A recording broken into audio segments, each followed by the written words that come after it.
Hello dear student, आपका welcome है हमारे channel physics numerical problems and solutions में। तो इससे पहले हम आज का वीडियो स्टार्ट करें, प्लीज़ आपसे रिक्वेस्ट है कि हमारे चैनल को शेयर कीजिए, सब्सक्राइब कीजिए और हमारी वीडियोस को लाइक कीजिए, ताकि जो भी स्टूडेंट्स कोचिंग नहीं जा पा रहे हैं या अफोर्ड नहीं कर सकते कोचिंग, उनको हेल्प हो सके और वो आगे इक्वली compete कर सके बाकी सभी स्टूडेंट्स के साथ। और बाकी जो स्टूडेंट्स हैं जो कोचिंग जा रहे हैं बट फिर भी उनको क्वेश्चंस नहीं आ रहे, कंसेप्ट क्लियर नहीं हो रहा, तो यहाँ पे उनको पूरा कॉन्सेप्ट क्लियर होगा। जो भी क्वेश्चन उनको नहीं आ रहा है वो हमारे कमेंट सेक्शन में पोस्ट करें वीडियोस के, और हम उनका सोल्यूशन विद इन 24 आवर्स आपको बनाकर देंगे, उन स्टूडेंट्स को बनाकर देंगे। और ये फ्री ऑफ सर्विस है, कोई चार्ज हम या किसी तरह का कोई चार्ज हम नहीं लेते किसी भी स्टूडेंट से। तो आज का वीडियो हम स्टार्ट करते हैं। क्वेश्चन नंबर 41 गेट 2026 के एग्जाम का है, ये 2026 एग्जाम का है। ये गेट 2026 फिजिक्स का एग्जाम जो होता है, ये बड़ा इंपॉर्टेंट एग्जाम होता है। ये इससे पीएचडी में भी एडमिशन होता है और जॉब्स भी मिलती है इस एग्जाम को क्लियर करने के बाद। तो ये बड़ा इंपॉर्टेंट एग्जाम हो जाता है, इसलिए हम इसके सारे जो क्वेश्चंस का सॉल्यूशन है यहाँ पर हम डेली क्वेश्चन प्रोवाइड कर रहे हैं डिटेल में। तो अगर फिर भी आपको कोई क्वेश्चन में कोई डाउट है तो प्लीज कमेंट सेक्शन में पोस्ट कीजिए, और अगर आपको क्वेश्चंस हमारे अच्छे लग रहे हैं, सॉल्यूशन पसंद आ रहा है तो लाइक कीजिए। तो जो आज का क्वेश्चन है उसमें क्या है, the energy E and energy degeneracy of the second excited state of 3D isotropic quantum harmonic oscillator with angular frequency omega are given this.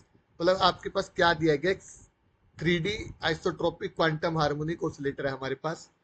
उस क्वांटम हार्मोनिक ऑसिलेटर की एक हमारे पास सेकंड एक्साइटेड स्टेट दी हुई है। इसके लिए हमें एनर्जी ई और डीजेनरेसी डी का वैल्यू यहाँ पर हमें बताना है। तो देखिए, जो क्वांटम हार्मोनिक ऑसिलेटर होता है उसके लिए हमारे पास जो फॉर्मूला होता है वो क्या होता है, E is equal to n plus 3/2 h cross omega.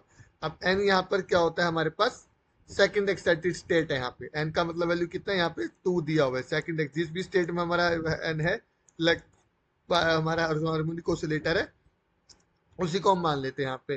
तो एन का वैल्यू हमें 2 दिया हुआ है, तो यहाँ पे जब हम पुट करेंगे 2 का वैल्यू तो ई कितना आ जाएगा आपके पास, 7/2 एच क्रॉस ओमेगा। तो देखिए यहाँ पे ये दो ऑप्शंस तो हमारे यहाँ पे कैंसिल हो गए। अब बच गया हमारा डी का वैल्यू कितना आएगा। देखिए एन का वैल्यू हमारे पास कितना है, यहाँ पे 2 है। अब क्योंकि 3D हमारे पास हार्मोनिक ऑसिलेटर है यहाँ पे, दैट मीन्स एन के लिए हमारे पास कितना हो गया, x direction plus y direction और plus z direction is equal to 2 हो गया। मतलब हमारे पास n x n y n z तीनों का सम मिला के हमारे पास क्या आना चाहिए, 2 आना चाहिए हमारे पास। तो किस तरह से हम ले सकते हैं, हमारे पास कौन कौन से पॉसिबल कॉम्बिनेशन है यहाँ पे हम बना लेते हैं एक बार, इजी बन जाएगा। यहाँ पे बना लेते हैं,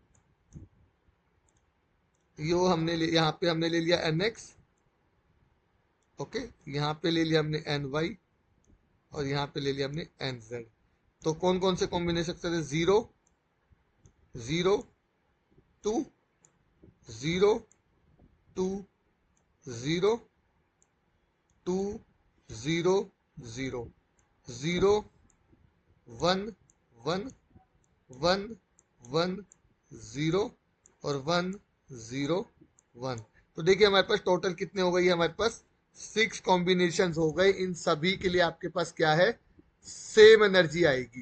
देखिए डीजेनरेसी का मतलब क्या होता है कि आपके पास एन की अलग अलग वैल्यूज के लिए, n x n y n z की अलग अलग वैल्यूज के लिए अगर आपको सेम एनर्जी मिल रही है, मतलब यहाँ पर क्या है कि जो आपका पार्टिकल है हार्मोनिक 3D हार्मोनिक ऑसिलेटर के अंदर, वो इन 6 में से किसी भी स्टेट में हो सकता है, लेकिन फाइनल आपको क्या मिल रहा है, एन इक्वल टू 2 मिल रहा है। तो इन 6 में से किसी स्टेट में भी आपका पार्टिकल हो सकता है, बट उसकी जो एनर्जी है वो सेम रहेगी। तो डीजेनरेट स्टेट्स उन स्टेट्स को बोलते हैं जिनकी एनर्जी सेम रहती है। डीजेनरेसी का मतलब यहाँ पर ये होता है कि वो स्टेट्स जिनके लिए हमारे पास जो है एनर्जी सेम रहती है। तो जो सेकंड एक्साइटेड स्टेट्स है वो 6 पार्ट्स में स्प्लिट है। तो जो 6 अलग अलग स्टेट्स आएंगी सेकंड एक्साइटेड स्टेट्स, क्यों बोल रहे हैं उनको, क्योंकि उनकी एनर्जी सेम है। उन 6 स्टेट्स की क्या एनर्जी सेम है, और इसलिए उन्हें क्या बोलते हैं, डीजेनरेट स्टेट्स बोलते हैं उनको। ठीक है, अब दूसरा हम यहाँ पे जनरल फॉर्मूला जो कर लेते हैं, डीजेनरेट स्टेट्स निकालने का जो फॉर्मूला होता है वो होता है n+1 ओके, मल्टीप्लाई में n+2 और डिवाइड में 2। ये होता है डीजेनरेट स्टेट्स का फॉर्मूला। देखिए यहाँ पे 2 पुट करेंगे तो कितना आएगा 3, यहाँ 2 पुट करेंगे तो कितना आएगा 4 और डिवाइड में कितना आ गया 2। तो जो डी का वैल्यू है वो यहाँ पर कितना आ गया 6 आ गया। तो जो ये छोटा सा फॉर्मूला है ये भी यहाँ पर हम अप्लाई कर सकते हैं। तो यहाँ पे हमने देख लिया कि डिटेल में कौन सी 6 स्टेट्स हमारे पास बन रही है जिनकी हमारे पास सेम एनर्जी है। तो क्वेश्चन आगे ये भी इस तरह से आ सकता है कि इनमें से कौन सा स्टेट आपके पास है जिसकी एनर्जी सेम है, या कौन कौन सी स्टेट्स यहाँ पे डीजेनरेट है। तो इस तरह से भी आ सकता है, ये ना पूछ करके डीजेनरेसी कितनी होगी। तो डीजेनरेसी अगर पूछी जाए तो ये आप डायरेक्ट फॉर्मूला यहाँ पे यूज कर सकते हो और स्टेट्स की इस तरह से निकल जाएंगी। तो आई होप स्टूडेंट्स आपको ये क्वेश्चन समझ में आएगा डिटेल में कि डीजेनरेसी क्या है, डीजेनरेट स्टेट्स कैसे फाइंड आउट करेंगे और डीजेनरेसी का शॉर्टकट फॉर्मूला क्या है यहाँ पे। तो स्टूडेंट्स अगर आपको कोई भी क्वेश्चन समझ नहीं आ रहा है फिजिक्स का तो प्लीज उसको हमारे वीडियोस के किसी भी कमेंट सेक्शन में पोस्ट कीजिए, हम आपको उसका solution with in 24 to 48 hours provide करेंगे। बिल्कुल फ्री है, किसी तरह का कोई चार्ज हम नहीं लेते।